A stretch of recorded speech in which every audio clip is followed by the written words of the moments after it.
Dasturimiz davom etadi. Respublikamiz turli hududlarida harbiy xizmatchilar uchun yangidan qurib berilgan xonadonlarning kalitlari topshirildi. Bu esa harbiy xizmatchilarimiz uchun bayramona tuhfa bo'ldi.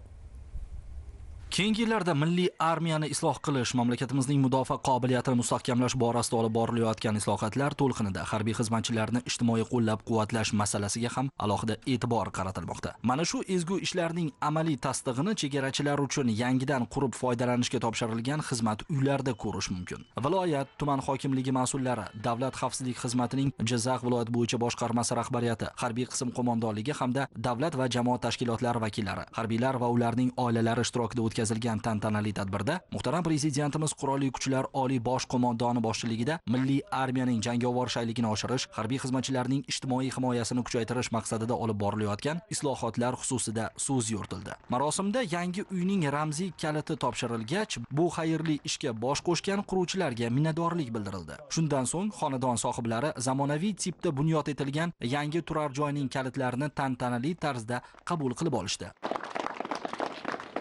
Mana bugun biz harbiy xizmatchilar oilalariga zamonaviy shart-sharoitlarga ega bo'lgan uylar topshirildi. Bundan albatta biz barchamiz xursandmiz. Bunday qulayliklar e'tibor uchun davlatimiz prezidentiga rahmat aytamiz. Topshirilgan uylarda biz uchun hamma qulayliklar, shart-sharoitlar bor. Oshxona jihozlari, oshxona mebellari, yotoqxonalar, bolalar xonasi, isitish tizimlari bilan ta'minlangan. 2 va 3 xonadan iborat 22 ta xonadoniga ega ushbu 2 qavatli xizmat uyi zarur kommunikatsiya tarmoqlariga ulangan bo'lib, harbiy oilalarning yashashi uchun barcha qulayliklar muhayyo qilingan. Ana shunday shinam va zamonaviy mebel jihozlari bilan ta'minlangan xonadonlardan birining kaliti kichik serjant Shahzod Xonnazarov oilasiga topshirildi.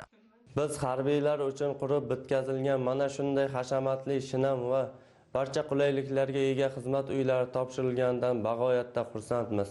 Ushbu ko'rsatilayotgan e'tibor va g'amxo'rliklar uchun muhtaram prezidentimiz Qurolli Kuchlar Oliy bosh qo'mondoniga o'zimizning chuqur minnatdorchiligimizni bildiramiz. Shuni ishontirib ayta olamanki, bundan keyin xizmatimiz davomida ham davlat chegarasining daxlsizligini ko'z qorachig'imizdek asraymiz.